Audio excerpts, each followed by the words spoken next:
विद्या वसो देवा विश्वे देवा वर्तागणां कोपेक्षन्तु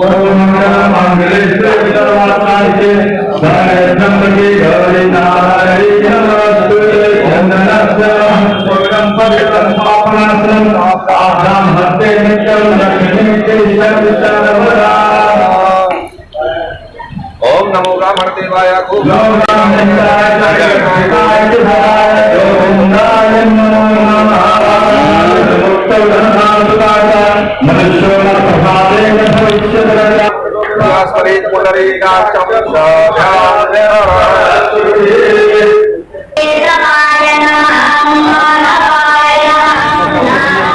में लेके चलता हूँ श्री स्वयंभू शिव मंदिर में, जहाँ पर आज ब्राह्मण समाज समिति का पहला बीज बोया गया और यहाँ पे शस्त्र पूजा और शास्त्र पूजा दोनों की गई।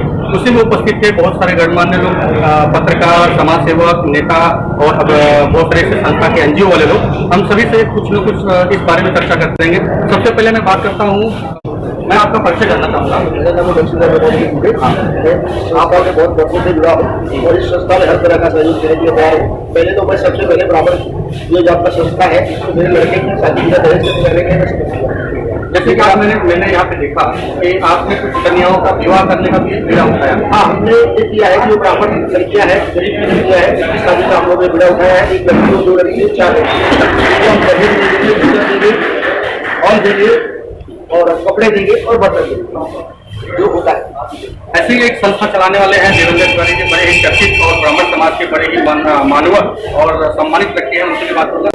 मैं जानना चाहूँगा इस संस्था को चली रही है क्या बहुत सारी है, एक मान इस संस्था में भी आप जुड़कर लोगों को बढ़ावा दे रहे हैं और जो इस संस्था को चलाने वाले हैं नौजवान हैं, तो आप क्या मैसेज देना चाहते हो, उन्हें किस तरह से प्रोत्साहन देना चाहते हैं? मुझे बड़ी खुशी है कि या तले अंधेरा होता है।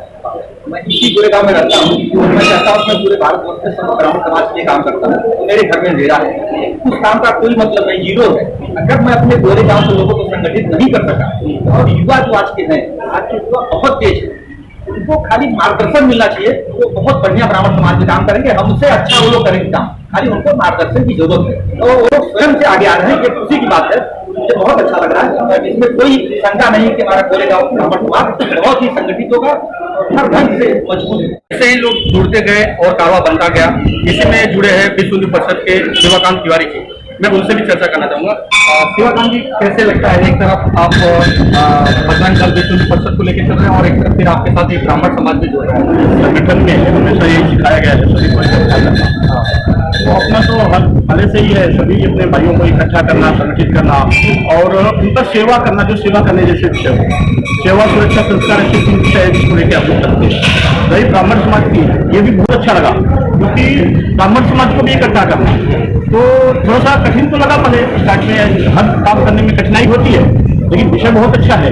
आने वाले समय में इसका जो भी सेवा करना होगा और जो भी इसका विषय होगा हम लोग उसमें बताएंगे हमेशा। एक मैं कटुक बात करने जाऊंगा कि एक तरफ आपकी संस्था है बजरंग दल और संघ परिवार है, एक तरफ ये ब्राह्मण समाज आ रहा है और ऐसे बहुत सारी संस्थाएं हैं। इससे आपको लगता है कि विश्व हिंदू परिषद से जो जुड़े हैं या जो वहाँ कार्यकर्ता है वो बढ़ जाएंगे? नहीं, उनका विचार थोड़ा बदलना पड़ेगा, कुछ जिसके विचार में कोई गलत फहमी हो। अभी कुछ दिन पहले हमारे अशोक सिंघल, माननीय जो अशोक सिंघल जी थे, उनका हम लोग स्वर्ण जयंती मना रहे थे और उसमें दादर में तो विश्व हिंदू परिषद की तरह सारे समाज के अध्यक्ष को बुलाया गया था। यादव समाज हो, क्षत्रिय समाज हो, ब्राह्मण समाज हो, राजपूत समाज हो, तो विश्व हिंदू परिषद, RSS, विश्व हिंदू परिषद, बजरंग दल कभी ये नहीं सोचता कि समाज हमारा बटे। हम सब इकट्ठा है, नाम भले अनेक है, अनेक काम है, लेकिन सभी का उद्देश्य एक ही है, एक ही झंडा है। तो वो झंडा आप भी लेके चल रहे हो, तो इससे बड़ी खुशी क्या है कि हम जो काम कर रहे हैं उसको आप भी कर रहे हो, तो हमको और सरलता से अभी हमको सबके साथ नहीं जाना पड़ेगा, एक किसी प्रमुख व्यक्ति को बुला के अपने कार्यक्रम में सभी प्रोवाइड करना। एनजीओ या संस्था बनती है उससे हमें ताकत मिलती है। यहाँ पे उपस्थित हुए थे अनिल तिवारी जी, संकल्प प्रभात और संकल्प संस्थान एनजीओ चलाने वाले। अनिल से भी बात करते हैं। अक्सर देखा गया है कि आप पत्रकारिता करते हुए ऐसे बहुत सारे समाज में, ऐसे बहुत सारे जगहों पर जाते हैं तो ज्यादातर बुजुर्ग और एक पुराने जमाने के तौर तरीके से चलता है। आपको लगता है डिजिटल इंडिया में जो नौजवानों ने यह बीड़ा उठाया और कहीं ना कहीं इसकी शुरुआत आपने कई साल पहले की थी, तो कैसा लगता है जब नौजवान इस फील्ड में उतर रहे हैं और आज के नौजवान ये है कि जैसा देवेंद्र भैया कर रहे हैं इतने वर्षों से, जो अपना जीवन अपना को समर्पित किया समाज के लिए, कहीं ना कहीं कोई ना कोई चिंगारी वहीं से निकली है जो सबके मन में आई हुई है, या हमारे मन में भी आया होगा। कहीं ना कहीं एक माध्यम है, ऐसे ही पुराने संगठनों के माध्यम द्वारा ही मैसेज सब समझ में आता है, और फिर अलग अलग जगह पर अलग अलग युवा वर्ग को, चाहे कोई भी सारे वर्ग हैं, ये प्रज्वलित होते हैं और एक समूह बना करके इन्हीं के द्वारा दिए गए संदेशों को समाज पिछले स्तर तक के ब्राह्मण भाइयों को चाहे लोगों तक पहुँचाने का कार्य करते हैं। अब युवा आज आगे आए, तो युवा आगे आना ही है, क्योंकि संस्कार है हमारे, जो संस्कार सामने से हमें मिले हैं वही संस्कार हम आगे पास कर रहे हैं। समय लगता है, बट रिजल्ट जैसा आपने देखा कि शुरुआत हो गई पूरे गाँव में, ऐसे कई बार शुरुआत हो चुकी है। और इस बार एक नयापन यह है कि पुराने से संगठित करने वाले, संगठन बनाने वाले जो व्यक्ति थे और नए युवा वर्ग, इन पर जोड़ करके एक साथ आगे आने का मौका मिला। और गोरेगांव में ये गोरेगांव के ब्राह्मण भाइयों के लिए ये सुनहरा अवसर है, अच्छा अवसर है उनके प्रति, क्योंकि उन्हें दोनों का साथ मिलेगा, मार्गदर्शन मिलेगा, साथ में मिलेगा, पीछे से उन्हें सलाह भी मिलेगी और साथ मिलेगी, ताकि उनका धंधे मजबूत हो, हाथ मजबूत हो, अपने काम को, अपने आप को सक्षम बने। इस माध्यम से देखा जाए तो दोनों को मिला जुला करके एक अच्छा गोरेगांव के ब्राह्मणों के लिए बहुत ही बढ़िया ये कार्यक्रम हुआ है। और आने वाले समय में ऐसा उम्मीद है कि इसका जमीन का लोगों को लाभ होगा। यानी कि आने वाले दिनों में ब्राह्मण सम्मान समिति गोरेगांव में एक अच्छा वर्चस्व कार्यक्रम। ये कोई राजनीतिक दल नहीं है, ये जो ग्रुप बना हुआ है ये सिर्फ समाज के लिए, और समाज भी एक अंग है देश का, उसे अगर मजबूत नहीं करोगे देश कैसे मजबूत होगा। शुरुआत अपने स्तर से, समाज से, अपने लोगों से होती है, और ये भी यहाँ हो रहा है, कोई नया चीज नहीं है, सभी अलग अलग जातियों में संगठन है और ये समाज और सभी उत्तर भारतीय हो या कोई भी हो, ऐसे जो जुड़े ही है। मैं आपको एक ऐसे व्यक्ति से मुलाकात कराऊंगा जो कि ब्राह्मण तो है ही है, ब्राह्मण समाज तो है ही है, गुजराती और मारवाड़ी संस्था से भी जुड़े हुए काफी ऐसे हैं जो कि मैं उनसे बात कराने जाऊँगा। सबसे पहले आपका परिचय जानना चाहूँगा।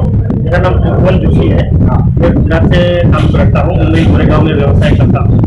और पिछले 15 दिनों से राहुल उपाध्याय और शिवपुर तिवारी, कपिल मिश्रा जी, ब्राह्मण सम्मान समिति, जो अपने ब्राह्मण उनको एकजुट करने का कार्यक्रम का जो विधानसभा का जो बीड़ा उठाया था, उसमें काफी हद तक सक्सेस हुआ है प्रोग्राम मेरे हिसाब से। और मैं ये सबको आश्वासन देता हूँ कि आने वाले आगे समय में हमारे ब्राह्मण सब एक होके, हर समाज के, गुजराती, मारवाड़ी, उत्तर भारतीय, सब समाज के लोग ब्राह्मण सब एकत्र होके, कोई भी जरूरतमंद ब्राह्मण जैसे गरीब न रह के सबके साथ में चल के, सबके लेवल पे चल के अपना एक अलग व्यक्तित्व धारण कर सकता है, ऐसी हमारी सबकी मनोकामना है। आदिकाल से ही सनातन हिंदू धर्म का नेतृत्व ब्राह्मण समाज ने किया हुआ है। आज भी जब ब्राह्मण समाज को ऐसा लगा कि आज भी हिंदू धर्म को शास्त्र के साथ साथ शस्त्र का भी ज्ञान होना उतना ही आवश्यक है।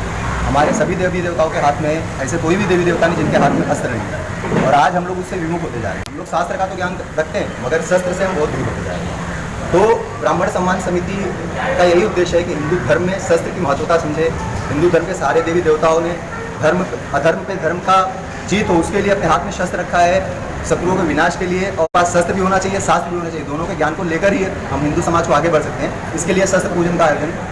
सबसे पहले सभी देशवासियों को विजयादशमी की हार्दिक शुभेच्छा देता हूँ। और जैसे कि आपने अभी पूछा कि हमारा उद्देश्य क्या है, तो हम 3 लक्ष्यों को लेकर आगे बढ़ रहे हैं। पहला लक्ष्य जो हमारा प्रमुख है वो है ब्राह्मणों का सम्मान। कहीं ना कहीं हम अपने सम्मान को खो चुके हैं और कहीं ना कहीं हमें दबाने की कोशिश की जाती है, उस चीज़ को उभारने की हम बीड़ा उठाए हैं। और दूसरा जो है वो है कन्या, जो कि भ्रूण हत्या से लेकर बहुत सारी ऐसी समस्याएं हैं, शादी ब्याह की जो होती है उसमें समस्याएं हैं। ब्राह्मण समाज अपनी कन्याओं को अच्छी तरह से सही जगह पर नहीं दे पाता है, जल्दबाजी में कोई शादी ब्याह कर लेते हैं, फिर आगे चल के बहुत सारी दहेज प्रथा ये हुआ था, ये सब बंद करने का ये बीड़ा है। और तीसरा जो है वह समाज सेवा। समाज सेवा ऐसा है कि शादी ब्याह में हमारे संस्था की तरफ से, हमारे लोगों की तरफ से जो योगदान होगा कन्याओं को, वो कन्या को योगदान देने का प्रयास करेंगे। और समाज में ब्राह्मण समाज के लोगों को जिस चीज़ की जरूरत हो, हमारा ब्राह्मण सम्मान समिति जो बन पड़ेगा, हर तरह की हम सुविधा और सेवा करने की पूरी कोशिश करेंगे। मेडिकल से लेके शिक्षा के क्षेत्र में और कन्या के क्षेत्र में और बाकी समाज के क्षेत्र में जो कार्य होगा हम सब कार्य करेंगे। सबसे पहले तो आप सभी लोगों को दशहरा विजयदशमी की शुभकामनाएं। असत्य पे सत्य की जो आज जीत है, भगवान श्री राम जी ने जो सत्य के लिए लड़ाई लड़ी है, उसकी जीत के लिए आप सभी को शुभकामनाएं। और अब रही बात विजयदशमी के दिन जो ब्राह्मण सम्मान समिति के द्वारा शस्त्र पूजन का कार्यक्रम हो रहा है, उसका सबसे प्रमुख उद्देश्य ये है कि हिंदू समाज में घटती हुई जागरूकता, उसके प्रति लोगों को जागरूक करना और हिंदू समाज शास्त्र के साथ साथ शस्त्र, ऐसे दोनों चीज़ों को लेके अपने समाज की रक्षा हेतु आगे बढ़ना है, ऐसा एक विचार हमारे मन में आया। और इसके लिए सबसे पहले ब्राह्मण समाज को अपने हिंदू समाज के लिए ऐसे कार्यक्रम को करते हुए ब्राह्मण समाज हिंदू समाज को जागरूक करे, ऐसा विचार के साथ में हम सभी लोग ब्राह्मण समाज के माध्यम से इस कार्यक्रम को कर रहे हैं। और इसी के साथ में सब उद्देश्य ये है कि हिंदू समाज जागरूक रहे। ब्राह्मण समाज हमेशा हिंदू समाज के लिए लड़ता आया है और आगे लड़ता रहेगा। ये उद्देश्य हम लोगों ने इसलिए किया है ब्राह्मण को एकजुट होकर के कुछ आगे प्रगति के मार्ग पे जाएं और अपने समाज का विकास करें। और यदि अपने समाज के अपने लोगों को जोड़ के रखेंगे तो और लोगों का भी विकास कर सकते हैं। हमारा समाज इसलिए संगठित हम कर रहे हैं, हम सर्वे भवन्तु सुखिनः, किसी को पीड़ा देने के लिए समाज का संगठन हमारा नहीं।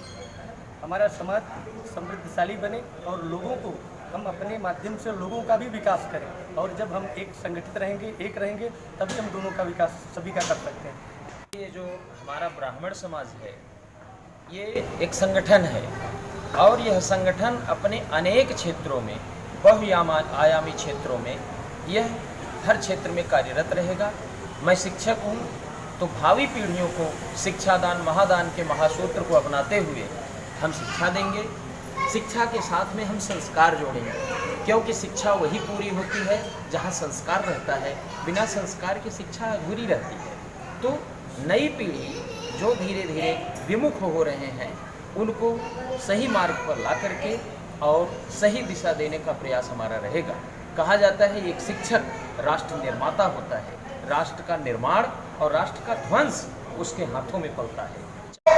आज यदि ब्राह्मण सम्मान समिति का ये जो बीजारोपण यहाँ से किया गया है, ये वट वृक्ष का रूप तभी लेगा कि जब ये 3 समस्याओं को आप जड़ से नष्ट कर देंगे, इसका समूल नष्ट कर देंगे। चाहे वो आर्थिक स्थिति हो, कोई भी ब्राह्मण आर्थिक स्थिति में पीछे ना हो, उसके अंदर भुखमरी ना हो, अशिक्षा ना हो, बेरोजगारी ना हो। इसके लिए आप लोगों को गंभीरता से विचार करना होगा और इसके ऊपर योजनाएं बनानी होंगी और उसको प्रतिफूल करना होगा। पद की लालसा में विभिन्न प्रकार की हमारे अंदर कोई कमियां न रह जाए और हमारी संस्था पीछे न रह जाए, इसलिए सभी ब्राह्मण भाइयों से अनुरोध है कि किसी भी प्रकार की मन में लालसा न रखें, पद की लालसा न रखें। जैसे कि यहाँ पे सारी संस्थाएं आई, सारे लोग आए और जो भी यहाँ पे आए थे वो उनका एक मुख्य उद्देश्य था कि ब्राह्मण सम्मान समिति की तरफ से आज यहाँ पे शस्त्र पूजा का आयोजन किया गया था, जो कि आज उनकी पहले यहाँ पे नींव भी पड़ी और यह शस्त्र पूजा भी हुआ। शस्त्र पूजा इसलिए मैं आपको बताना चाहूंगा कि शस्त्र पूजा सिर्फ नाम का शस्त्र है, यहाँ किसी का वध नहीं करना है। ये जो एक हिंदू परंपरा है, जो परशुराम जी के माध्यम से ये आगे कार्यक्रम कर रहे थे, उस हिसाब से आज यह शस्त्र पूजा का आयोजन किया गया था। मैं संजय मिश्रा, लोकमित्र न्यूज चैनल आपको पल पल की खबर देता रहूंगा। धन्यवाद।